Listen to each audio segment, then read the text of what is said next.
represent Ethiopia globally are now making their mark. This achievement is not solely mine. It was made possible with the invaluable support of my national director, Jine. I am committed to achieving even greater things, as I hold many significant plans and hopes for the future. The world often doesn't fully grasp the richness and depth of Ethiopia, and people are consistently amazed when I share insights about my country's vibrant culture, history, and potential. I aim to represent not only Ethiopia but also the entire African continent in the global arena. Miss World is truly beyond conventional beauty. It carries a profound purpose, to stand in solidarity with others, especially those who need assistance and a voice. This is a pivotal time for Africa. Let's rise together with hope and determination to make a lasting impact. ከዚህ በኋላ ኢትዮጵያ ውስጥ በጣም ብዙ ነገሮች፣ ብዙ ሴቶች፣ ብዙ ህፃናት፣ ብዙ እናቶች፣ ብዙ ወንዶች ደግሞ ኢትዮጵያን በተለያዩ ዘርፎች እንደሚያስጠሯት በጣም እርግጠኛ ነኝና በጣም ደስ ብሎኛል። ሞዴሊንግ ቢዩቲ ኢንዱስትሪ ላይ እንደዚህ አይነት ተጽዕኖ ማምጣት በመቻሌና ለብቻ አይደለም ያመጣሁት። ናሽናል ዳይሬክተር ያለች ገነት ረጅም ዓመት ነው ይሄንን ዝግጅት ስታዘጋጅ የነበረውና ያው ቀን ወጥቶልን እኛም ደግሞ ከአፍሪካ ከዓለም እጅግ በጣም ቆንጆ የሆኑ ሴቶች አሉንና ከዚህም በላይ ደግሞ ማምጣት እንችላለን። እግዚአብሔር ረድቶኝ ደግሞ ወደፊት በጣም ብዙ እቅዶችና በጣም ብዙ ማስባቸው ነገሮች አሉ። ሀገራችን ብዙ ያልተዘመረላት ብዙ ያልተነገረላት ታሪክ አለና እኛ ስንነግራቸው እኔ ስነግራቸው ብዙ የገረማቸው ነገሮች አሉ። እኛ ራሳችንን ታሪካችንን ለራሳችን የምንነግረው ዓለም ስለኛ ብዙ ማወቅ አለበት፣ ብዙ ማስተማር የምንችለው ነገር አለ እና ያንን ደግሞ ከዚህ በኋላ በብዙ እንደ ኢትዮጵያ ሳይሆን እንደ አፍሪካ ዓለም ላይ ሪፕሬዘንት እናንተን ለማድረግ በቻልኩት መጠን Ethiopia celebrates Hasset Dirage's triumphant return as Miss World 2025 first runner-up. Addis Ababa, June 8, 2025, Hasset Dirage Admasu, Ethiopia's shining star and the first runner-up at the 72nd Miss World pageant, returned home to a hero's welcome following her historic achievement in Hyderabad, India. The 19-year-old chemical engineering student from Addis Ababa Science and Technology University was crowned Miss World Africa and secured the highest placement ever for an Ethiopian contestant in the pageant's history, earning widespread admiration across the nation and the African continent. In a grand ceremony held today in Addis Ababa, the Ethiopian government, led by Mayor Adenek Abebe, showered Hasset with praise for her remarkable accomplishment. The event, attended by dignitaries, community leaders, and enthusiastic supporters, celebrated Hasset's embodiment of grace, intellect, and purpose. Mayor Abebe presented Hasset with the prestigious Gold African Medal, recognizing her as a continental icon and a beacon of Ethiopian pride. During the ceremony, Mayor Abebe announced that Hasset would be honored with a modern apartment in the capital to support her continued advocacy and education. Additionally, a substantial monetary prize was pledged to aid her future endeavors, reflecting the government's commitment to empowering young leaders like Hasset. In her heartfelt speech, Mayor Abebe lauded Hasset's achievements, saying, "You have made Ethiopia proud on the global stage. At such a young age, you radiate energy, hope, and determination. Your journey exemplifies the true essence of beauty with a purpose, and we are inspired by your commitment to uplifting others.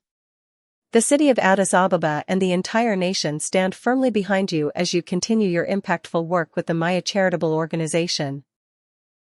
Hasset's Beauty with a Purpose project, which focuses on improving maternal health and advancing girls' education in rural Ethiopian communities, deeply resonated with the Miss World judges and global audiences.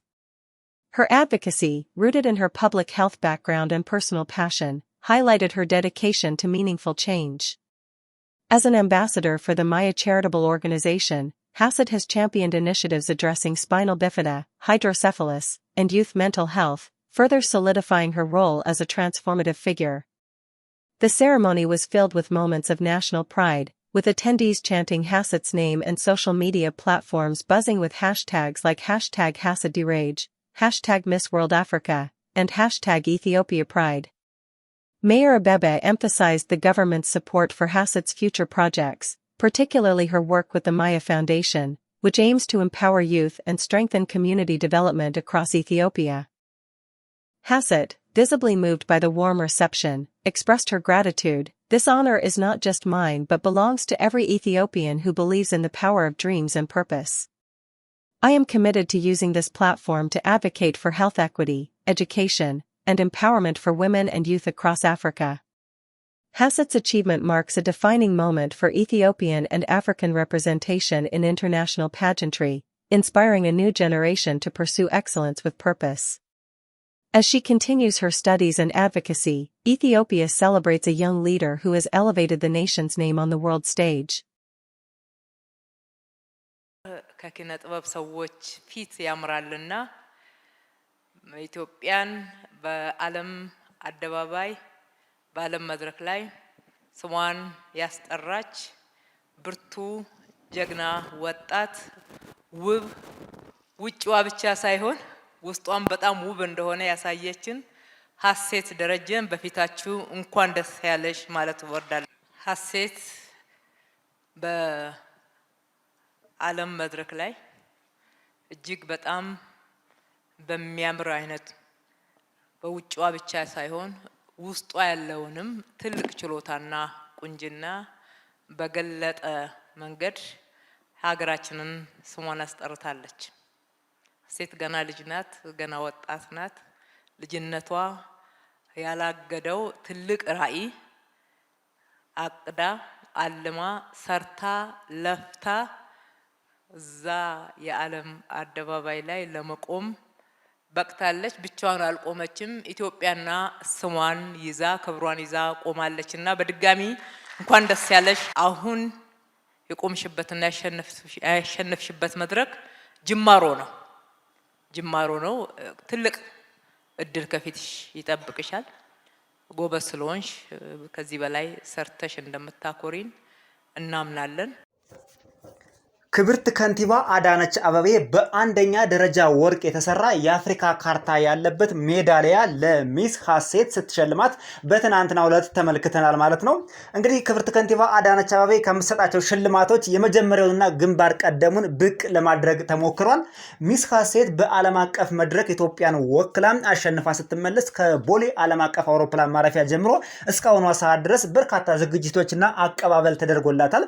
ቦሌ አውሮፕላን ማረፊያ ስትደርስ እንግዲህ በርካታ ባለስልጣናት በተለይ የባህልና ቱሪዝም ባለስልጣናት ተገኝተው አቀባበል አድርገውላታል። የሚዲያ ሰዎችም ተገኝተው አቀባበል አድርገውላታል። በሚኒስቴር ደረጃም አቀባበል ተደርጎላታል ማለት ነው። ይሄ እጅግ የሚበረታታና የሚደነቅ ነው። ትንሽ ክፍተት የነበረው ሀሴት ወደ ውጭ ሀገር ስትሄድ የዝግጅት ማነሶችና በተለይ ደግሞ ህንድ ሀገር ስትሄድ አብሯት የሚሄዱ አትሊስት 10 ፊገራቲቭ የሆኑ ሰዎች ያስፈልጓት ነበር። እሱ አልተሰራም። እንግዲህ ስለ ፕሮግራሙም ሰፋ ያለ አዌርነስ ኑሯቸው ላይሆን ይችላል። ፕላስ እንግዲህ በሀገራችን በተለያዩ የልማት እንቅስቃሴዎች ባለስልጣናት ተጠምደው ሊሆን ይችላል። አሁን ግን እየተደረገላት ያለው አቀባበል እጅግ ደስ የሚል ነው። ወርቁን እንደተመለከታችሁት እንግዲህ የአፍሪካን ካርታ የሚወክል ሜዳሊያ ነው ክብርት ከንቲባ አዳነች አበቤ ያጠለቀችላት።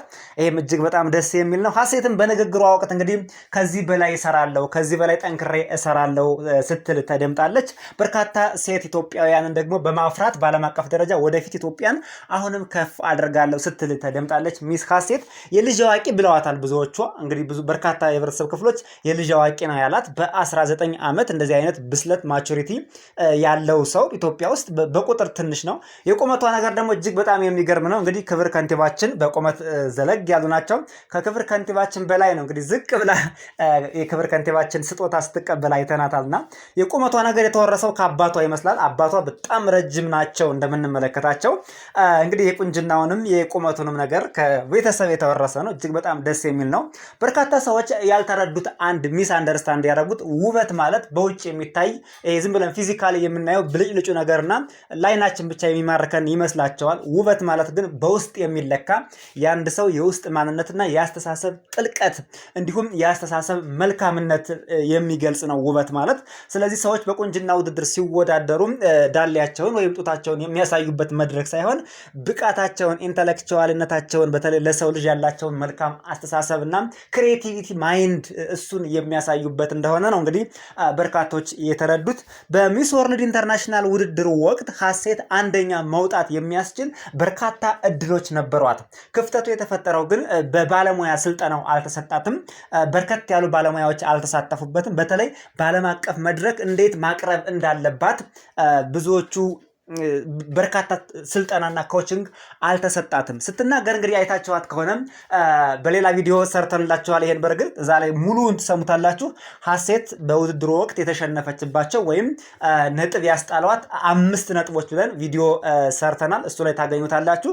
እንደው አንደኛውን ለመናገር ያህል እዚህ ላይ ለምሳሌ ስለ ቁንጅና ውድድር ሰዎች ያላቸውን የተሳሳተ አመለካከት እንዴት ትቀይሪያለሽ የሚል ጥያቄ ስትጠየቅ ሀሴት የተናገረችው ምንድነው ያው እኔ ኢትዮጵያን ሪፕሬዘንት በማድረግ እጅግ በጣም ደስተኛ ነኝ፣ ከኢትዮጵያ እንዳንዷና የመጀመሪያዋ በመሆኔ ደስተኛ ነኝ የሚል ነገር ጨምራለች። የግል የሆኑ ነገሮችን ጨምራለች። ስለዚህ ሀሴት ምንድነው እዚህ በኋላ ስለ ፕሮጀክትሽ፣ ስለ ሚስ ወርልድ ስለሱ ነው ሞር መናገር ያለብሽ ማለት ነው እንጂ ስለ ራስሽ አንቺ ደስተኛ ስለመሆንሽ እሱ ባትናገሪው ምንም ችግር የለውም፣ ይታወቃል። ከኢትዮጵያ የመጀመሪያዋ ነኝ ብቸኛዋ ነኝ ምናምን የሚለው እሱም ባትናገሪው ምንም ችግር የለውም፣ ኦልሬዲ ይታወቃል። ስለ ፕሮጀክትሽ ነው ሞር ቢዩቲ ዊዝ ፐርፐዝ የሚለውን ነው በየመድረኮቹ አጉልተሽ መናገር ያለብሽ። የቁንጅና ውድድር ማለት ይሄ ነው። የቁንጅና ውድድር ማለት አድማሱ ሰፊ ነው፣ ሰውን ከመርዳት የመነጨ ነው፣ ክሬቲቪቲ የተጨመረበት ነው፣ ውበት ብቻ አይደለም የሚለውን ሁሌ መናገር አለብሽ። ያቺ ታይላንዳዊ የበለጠችሽ በዚህ ነው። አይተሽው ከሆነ ወደኋላ መለስ ብለሽ የታይላንዷ እንግዲህ ምንድነው የተጠየቀችው? ባለሽ የህይወት ልምድና ተሞክሮ ሰዎች እውነተኛና ሀቀኛ የሆነ በተለይ የሚስ ወርልድ ወክለው እንዴት መምራት እንደሚችሉ ይሄን ግለጪው ስትባል እሷ የጠቀሰችበት መንገድ እኔ ከታይላንድ በመምጣቴ ደስ ብሎኛል፣ አንደኛ በመውጣቴ ደስ ብሎኛል ሳይሆን ያለችው በጣም በሚገርም ሁኔታ ነው። ልክ አነጋገሯ ምን ይመስላል መሰላችሁ? ሰውን ለመርዳት ሰው መሆን በቂ ነው እንደሚለው እንደ መቅዶኒያ ሐሳብ አይነት ነበር የተናገረችው። በነገራችን ላይ ታይላንዳዊዋ በ16 ዓመቷ በጡት ካንሰር የተጠቃች የመጀመሪያዋ ሴት ሁና እጅግ በጣም ቆንጆ ነበረች። ውበቷን ተጠቅማ ደግሞ የጡት ካንሰርን ፋይት ለማድረግ ፋይት አጌንስት ብረስት ካንሰር በሚል ዓለም አቀፍ ፕሮጀክትን ትሰራ ነበርና ስትጠየቅ ምንድነው የተናገረችው? ምንም ሁን፣ የትኛውም እድሜ ክልልም ሁን፣ ማንም ሁን፣ ከየትም ና፣ ብሔርህም ምንህም የትም ይሁን፣ ብቻ ሰዎችን ለመርዳት ከፈለክ ካንተ ጎን የቆሙ እርዳታ የሚፈልጉ ሰዎች አሉ። እንደገና ደግሞ አመራርነትን ስትሰጥ በሞራልና በእውነተኛነት ላይ የተመሰረተ ሁን የሚል ነበር የሰጠች። ይሄ ሳውንድ ያረጋል፣ በጣም ሳውንድ ያረጋልና በጣም ቆንጆ ነው። የሀሴትም እንግዲህ በሌላ ቪዲዮ ሰርተንላችኋል። ቪዲዮውን ፈልጋችሁ እዩት። ከኢንተርናሽናል ዌብሳይቶች እንዲሁም ከሚስ ወርልድ ከተዘጋጀው ፕሮግራም ላይ ያገኘነው ነበር። 5 ነጥቦች ሀሴት የተበለጡባት 5 ነጥቦች ወይም ሀሴት ነጥብ ያስጣላት 5 ነጥቦች ተብለው ተቀምጠዋል። እነዛን አሟልታ ቢሆን ኑሮ የዓለም አንደኛ ደረጃን ሪካርድ ትሰብር ነበር። እንግዲህ ኢትዮጵያ ውስጥ የመጀመሪያው ግንባር ቀደም ሽልማቱ ክብርት ከንቲባችን በክብር የወርቅ ሜዳሊያ የአፍሪካ ካርታን የያዘ ለሚስ ሀሴት ሰጥተዋል። ቀጣይ ሽልማቶች የሚጠበቁ ናቸው። እንግዲህ በዓለም አቀፍ ደረጃ እስካሁን ድረስ ከሀሴት አንደበትም አልሰማነውም፣ ፐብሊሽድ የሆነ ሶርስም አላገኘንም። ሀሴት ስለተሸለመችው ገንዘብ የሚታወቅ ነገር የለውም ማለት ነው። በዓለም አቀፍ ደረጃ አንደኛ የወጣችው $1 ሚሊዮን ይላል። አንዳንድ ግለሰቦች በሚዲያ 67 ሚሊዮን ብር በኢትዮጵያ ሲቀየር 500 ሺህ ብር በዓለም ምናምን ዶላር ሚል ሽልማቶች ተወርተዋል። ግን ዛር ሲምፕሊ ጆክ፣ ምንም ሶርስ አላገኘንም። ያልተረጋገጠ ወሬ ደግሞ ደስ ስለማይል ማለት ነው። ይሁን እንጂ ከዛ በላይ ነው። ከዛ በላይ ሽልማቶች አሁን ለሀሴት በርካታ ፕሮጀክቶች እየመጡላት ነው። ከሀሴት ምን እንማር? በርካታ ቆንጆ ኢትዮጵያውያን አሁን ብዙ መስራት ይችላሉ። ብዙ ነገር መስራት እንደሚችሉ፣ ሀገራቸውን ማስተዋወቅ እንደሚችሉ፣ ችግር መፍታት እንደሚችሉ፣ ውበትና ቆንጅና ችግርን መፍታት እንደሚችል በሀሴት አይተነዋል። ስለዚህ በርካታ ሴት እህቶቻችን ወደፊት ይወጣሉ ብለን እናስባለን። በዚህ ሁኔታ ካሁኑ የሚሰራበት ነው። እጅግ ደስ የሚል ፕሮግራም ነበረ። ሀሴትን በድጋሚ ኮንግራጁሌሽን ብለንሻል።